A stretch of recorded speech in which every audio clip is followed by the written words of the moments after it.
За намайг одоо Сугар гэдэг. Одоо 20 настай.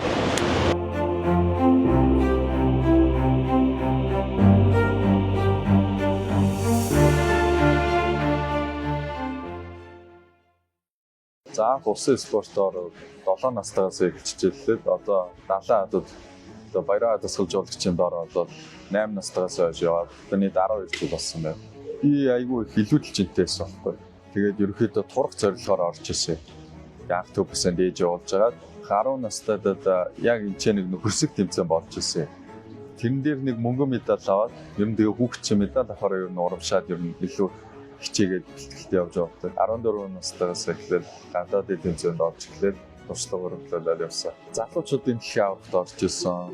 12 сард Унгарт 25 м бэсэний дэлхийн аврагт орсон. Сая сүүлд 7 сард Сингапурт задгаа усны дэлхийн аврагт орсон. Хичээлэхтэй үед бол сэлж одныг амжихгүй. Яг хөө тэгэл хичнээн ядарсан байсан ч гэсэн зүгээр ингээд бэлтгэлтэй ирээл сэлийн очоод зүгээр л би ингээс хэрэгждэг. Сэтгэл санаач бас дагаа тайван болоод амарлж. Ер нь усан цэлхэд бол нэг хүмүүсийн ингээд дуу чимээг сонсохдохгүй шүү. Одоо ингээд хүн сэлж байгаа хоёулынгийнх нь яриа бол тэр хүндээ сонсохдохгүй. Ер нь тэгэл өөртөө л ярилцаад явж байна.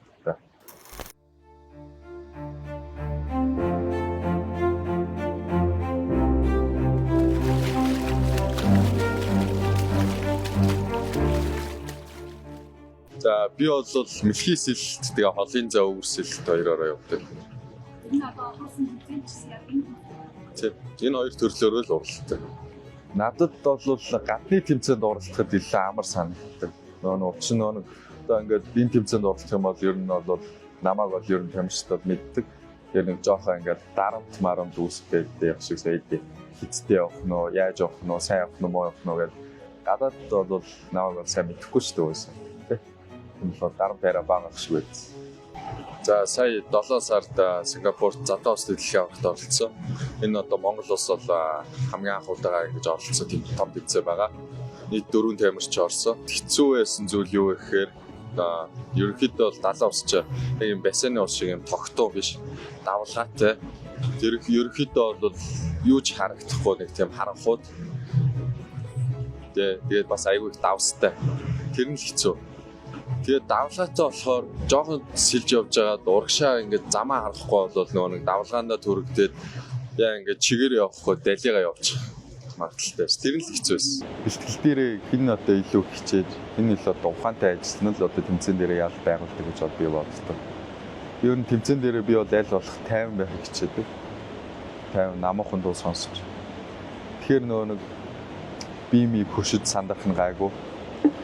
Тэгээ юм дайггүй. Тэгээд ерөөхдөө нэг хүмүүстэй нэг ярьж марихгүй зүгээр ингээд ганцаараа жоохон ингээд өөрийгөө жоохон тусгаатлаад би жоохон бэлт.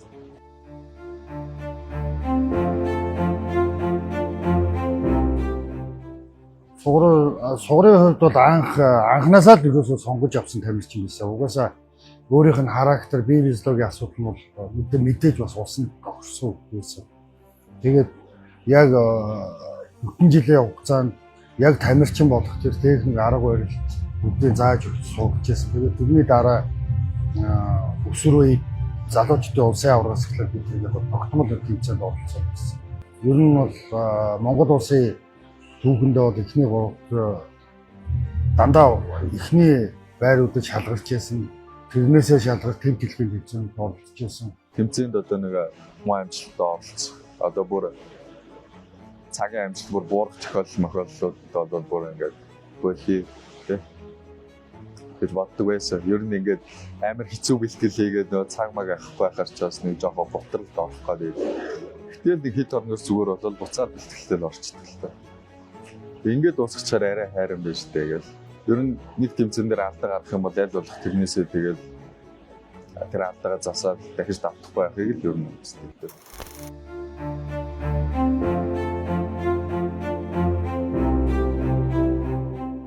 Дэлхийн одоо усны холбоог World Aquatics гэдэг байдаг байхгүй.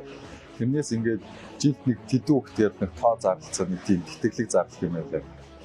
Тэнгүүт нь тэр тэтгэлгийг авангууд дахиад нөгөө одоо тэр улстайгаа холбогдоод бас дахиад нөгөө сургууль моргол давхар нөгөө нэг дан спортоор явахгүй бас хажуугаар нөгөө нэг боловсрол эдрээ дээшлүүлэх зорилготой сургуулиар нь явуулсан тийм тэтгэлэг заалаад тийм тэмцээд Монгол улсын хувьд бол материалын баазын хувьд дутагдaltaй байдаг усан сэлэлтийн тамирчдын талаар ярихад тийм учраас илүү цааш нь бас нөгөө олимп дэлхийн аварга руу хөгжүүлэх гэх юм заашгүй бид нар одоо гадагшаа бас сургууль явуулах шаардлагатай.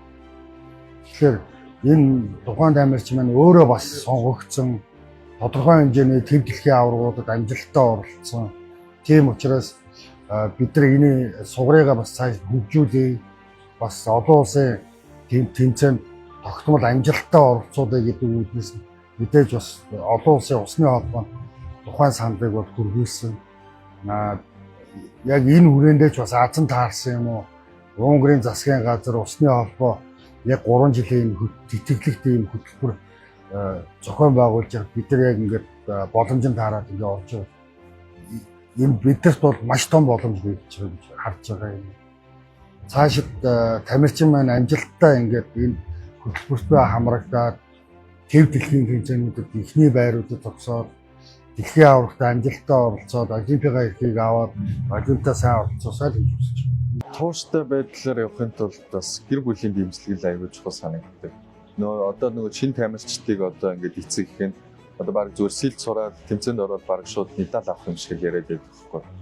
Тэр хүүхэд чинь бас ингээд нэг тэмцээнд 2-3 тэмцээнд орж үзээд туршлага хөрөнгөлүүлээд тэгээ сэлтүүдийнхаа техникүүдийг одоо сайжруулаад бэлтгэлээ илүү сайн гээд тэгж бас нэг явж иж бас нэг за нэг жилийн за нэг 2 жилийн дараа хэл нэг яаж нэг гайгүй болоод медаль авч магадгүй болох юм шиг. Тэгэхгүй ингээд нэг жил олонгууд нь за энэ ерөөсө болох юм байна. Энэ ерөөсө сайжрах юм байна гэж эцэг эхчүүд нь харагдах тохиолдол бас байд. За эхний удаа зүгээр л сонирхоод яваад үз. Ямар ч лээсэн сэтгэлийг ч гонсоолохгүй.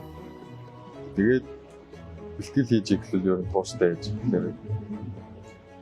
Усын спортыг юу гэж тодорхойлох вэ гэвэл миний хувьд яг л гэр шиг нэг л тийм халуун дулаан мэдрэмж төрүүлдэг тийм л газар гэж хэлээ. Цаашдын зорилго бол 28 оны олимпиад одоо би цаг гэж яддаг. Тэрний би цагийг биелүүлж авах зорилготой.